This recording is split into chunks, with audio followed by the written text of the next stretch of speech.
Wow!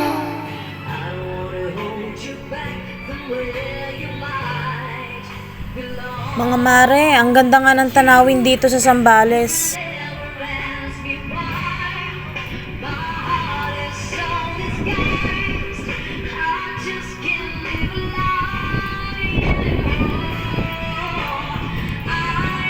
Pupuntahan natin ngayon yung mga nagluluto dito. Titingnan natin kung anong niluluto nila.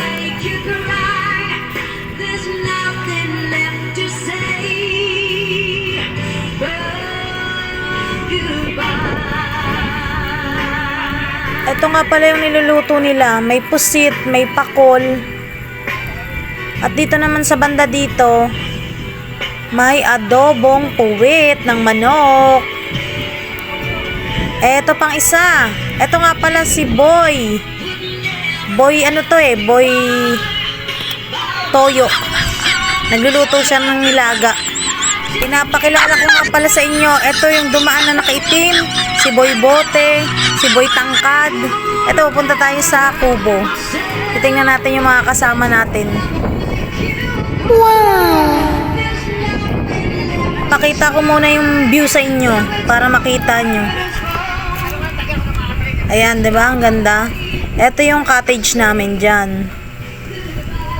Yan, may natutulog. Hindi ko kilala kung sino yan eh.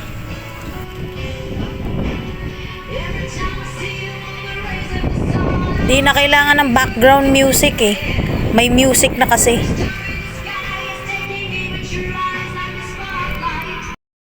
Ito yung mga dalaginding namin kasama oh. Papakita ko sa inyo. Oh, hi daw. Hi. Eto nga pala si Pia, yung mama niya. At eto si Madam D, tulog na tulog, huling-huli. Punta naman tayo dito sa nagluluto. Eto naman si Kumareng Kati, nagluluto.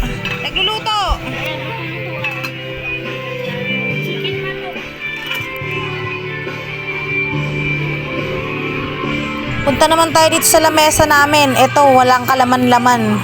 Naubos na yata. Oh, bukas pa yung ating kaldero ah.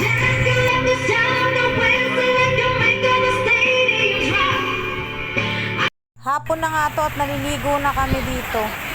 Ito, mga lasing na lasing na yung mga kasama ko. At ito naman si Kumaring D. Sexy pa oh. Pa-video pa siya.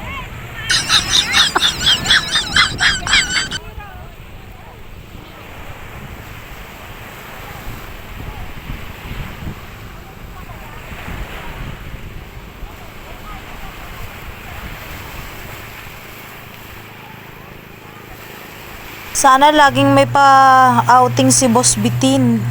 What?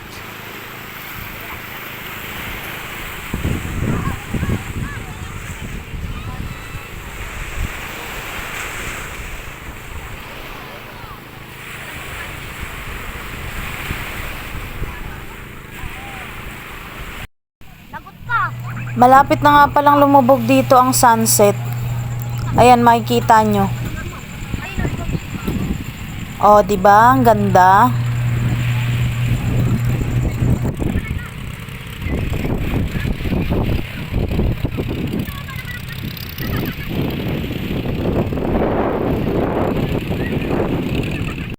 Eto nga pala yung mga kumare ko. Ipapakilala ko sila sa inyo. Etong naka-pink, si Kumaring M. Dalawa sila. Yung nasa gitna, si Kumaring M pa rin yun. Yun namang lumakad na nakakulay green, si Kumaring J. Ayan ang top 1 sa mga bingo girls. Iba talaga nagagawa ng mga Alfonso eh. Tamang daldal sila oh.